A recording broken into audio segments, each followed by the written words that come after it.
Eu acho, companheiro Maduro, que é preciso, você sabe a narrativa que se construiu contra a Venezuela, da antidemocracia, do autoritarismo, sabe? Então eu acho que cabe à Venezuela mostrar a sua narrativa para que possa efetivamente fazer pessoas mudar de opinião. Não é segredo para ninguém que a relação entre Nicolás Maduro e Luiz Inácio Lula da Silva... Você tem clareza que o preconceito contra a Venezuela é muito grande. Você tem preconceito de quantas críticas a gente sofreu aqui durante a campanha por ser amigo da Venezuela. Vai muito além de uma simples diplomacia de boa vizinhança. Essa volta da relação Brasil e Venezuela é plena. É plena. Em maio de 2023, quando Maduro veio ao Brasil, Lula não escondeu o que pensa sobre seu companheiro. Ele disse que Maduro não é uma pessoa má, que o preconceito contra a Venezuela é muito grande, e aproveitou para deixar bem claro que a relação do Brasil com a Venezuela é plena. E, enquanto isso, presidentes de vários países da América Latina, como foi o caso do Uruguai e Chile, criticaram publicamente as falas de Lula. Mas Lula, bem, ele não se intimidou com isso.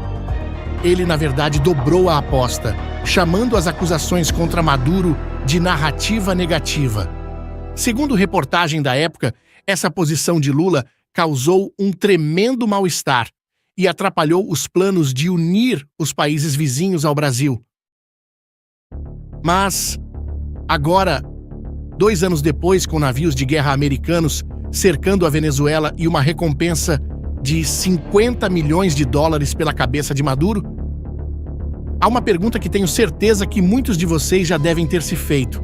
Até que ponto Lula, ou até mesmo o Brasil, iria para proteger seu companheiro venezuelano? Um documento exclusivo que vazou na semana passada pode ter revelado a resposta. E, bem, ela é muito mais surpreendente do que qualquer um imaginava. IMERI. Esse é o nome da operação. Seu principal objetivo? Tirar Nicolás Maduro da Venezuela antes que os americanos o capturem. Mas como exatamente o Brasil planejava fazer isso? E será mesmo que o país faria uma jogada geopolítica tão arriscada como essa para proteger um ditador? Para entender o que realmente está acontecendo, precisamos primeiro olhar para a situação militar atual. E ela é bem mais tensa do que muitos imaginam. Neste exato momento, uma frota americana está posicionada no sul do Caribe. Não estamos falando de alguns navios patrulhando por ali. Estamos falando de poder de fogo real. O Grupo Anfíbio Pronto, USS Iwo Jima.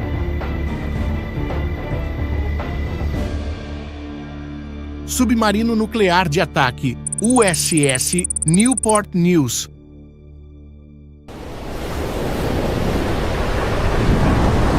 Contra-torpedeiros, classe Arleigh Burke, armados com mísseis guiados.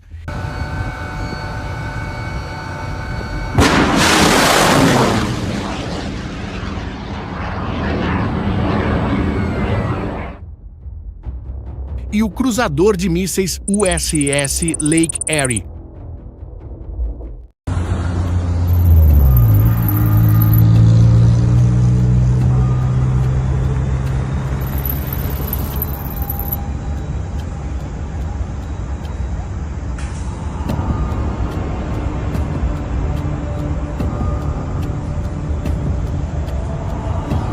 Documentos revelam que essa frota carrega milhares de fuzileiros navais americanos, prontos para a ação. A justificativa oficial norte-americana é de que todo esse aparato militar é para combater o narcotráfico, mas a composição dessa força conta uma história diferente. Muitos analistas afirmam que essa não é uma frota de combate às drogas. Ela serve para pressionar e assustar o regime de Maduro através da demonstração de força militar.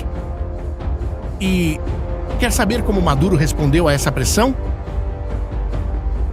De uma forma que ninguém esperava. No dia 25 de agosto de 2025, Diosdado Cabello, ministro do interior venezuelano e mão direita de Maduro, anunciou o envio de 15 mil soldados para a fronteira com a Colômbia, e com eles alguns veículos blindados, aeronaves e drones, tudo sendo deslocado para os estados de Táquira e Zulia. Ele até chegou a enviar alguns barcos de pescadores ligados à milícia bolivariana para uma marcha naval. No dejaremos que cierre la linda puerta que siempre. Bienvenido, mi comandante general. Hoy nos encontramos atendiendo un llamado de nuestro comandante en jefe con los pescadores de Zulia. ¡Venceremos! Mas aqui chegamos a um ponto interessante. Se a ameaça está vindo do mar, por que mandar tropas para a fronteira terrestre? Isso não faz sentido militar nenhum. Do ponto de vista estratégico, muitos classificam esse movimento como militarmente ilógico. Não faz sentido algum responder uma ameaça naval dessa forma. Mas, então, qual seria o verdadeiro propósito? Bem, as possibilidades aqui são três. A primeira seria uma diversão estratégica. Em outras palavras, eles querem forçar os americanos a dividirem a atenção entre a ameaça naval no norte e uma nova frente terrestre no oeste. A segunda seria o apoio político ao presidente colombiano Gustavo Petro, que, segundo documentos, está mal nas pesquisas e pode precisar de uma crise na fronteira para se manter no poder. E por fim, a terceira, e talvez a mais reveladora de todas, garantir um corredor de fuga seguro para Maduro caso o seu regime entre em colapso.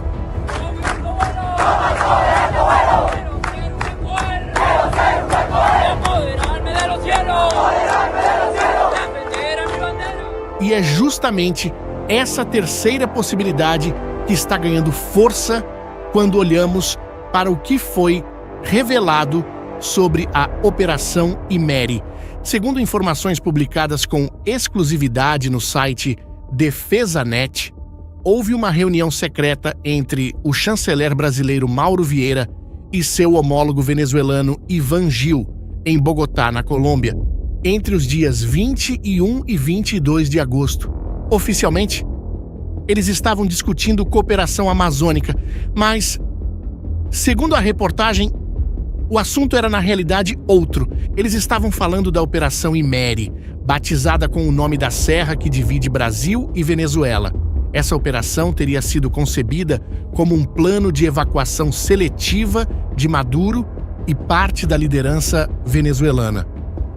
O plano tinha duas vertentes. A primeira, de caráter ostensivo, mobilizaria 12 meios navais da Marinha Brasileira, incluindo o porta-helicópteros Atlântico, fragatas classe Niterói e o navio Doca Bahia. Essa frota seria apoiada pelo Batalhão de Operações Especiais de Fuzileiros Navais e o Grupamento de Mergulhadores de Combate para estabelecer um corredor marítimo de evacuação. A segunda opção, ainda mais audaciosa, envolveria uma infiltração aérea com um KC-390 da Força Aérea Brasileira. A aeronave faria um pouso de assalto numa pista previamente selecionada na Venezuela.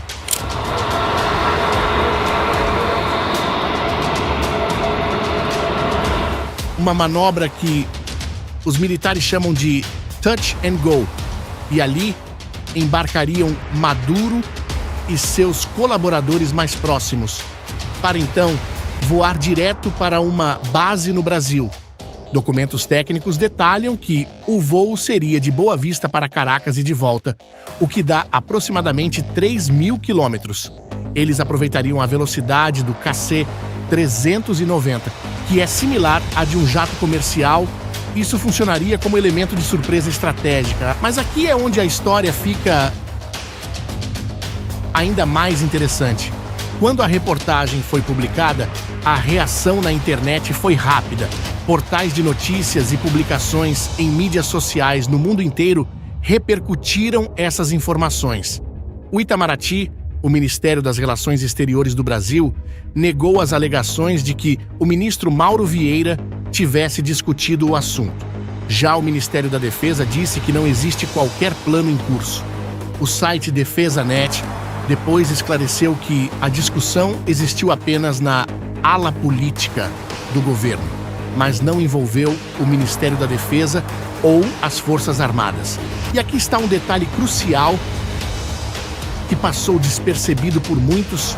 Há informações também de que setores da Marinha Brasileira reagiram veementemente de forma negativa, recusando-se a participar ou colaborar na extração de Nicolás Maduro, gerando atrito interno e revelando divisões profundas dentro das Forças Armadas. Ou seja, mesmo que alguém no governo tenha pensado nisso, os militares brasileiros disseram não. Mas por que isso é tão importante? Eu acho, companheiro Maduro, que é preciso você saber a narrativa. Porque revela algo fundamental sobre o alinhamento geopolítico que está se formando no mundo. Atualmente há dois blocos principais em formação. De um lado, o que chamam de mundo ocidental, Estados Unidos, Europa, Israel, nações democráticas. Do outro, o que alguns analistas classificam como eixo da resistência, Venezuela, Rússia, Irã, Coreia do Norte. E onde fica o Brasil nessa equação? Para te responder isso, vamos olhar primeiro para a Venezuela. Está bastante evidente que Maduro não está lutando sozinho. A Rússia já inaugurou uma fábrica para produzir fuzis Kalashnikov em solo venezuelano em 2025. O Irã fornece tecnologia de drones. Documentos mencionam modelos como o Mohajer 6, que os venezuelanos chamam de Ansu 600, e o Shahed 131, conhecido localmente como Zamora V1, só muda o nome. E nesse caso, a estratégia da Rússia parece bastante óbvia. Eles não querem vencer uma guerra convencional contra os Estados Unidos. Isso seria logisticamente impossível. O objetivo seria tornar qualquer intervenção americana custosa demais. Criar o que os estrategistas chamam de defesa porco-espinho. Nesse caso, a Venezuela se tornaria espinhosa demais, digamos assim, para os americanos lidarem com ela, enquanto enfrentam o risco de uma escalada ainda maior. Enquanto isso, o governo venezuelano reagiu à aposta feita pelos Estados Unidos. Na semana passada, Washington ameaçou enviar navios militares para a costa da Venezuela. O próprio regime de Maduro mostra sinais claros de desespero. Maduro mobilizou 4,5 milhões de pessoas para a milícia bolivariana, mas ele próprio admitiu que teve que estender o prazo de inscrição porque muita gente não conseguiu se inscrever. Olha, vou traduzir isso para você caso não tenha ficado claro. Ninguém quis participar. As cenas de propaganda incluem tribos indígenas se alistando com arcos e flechas. Para garantizar a paz e a soberania de nosso povo, hoje com o mesmo espírito de nossos ancestros. Imagens que se tornaram, inclusive, material para memes nas redes sociais.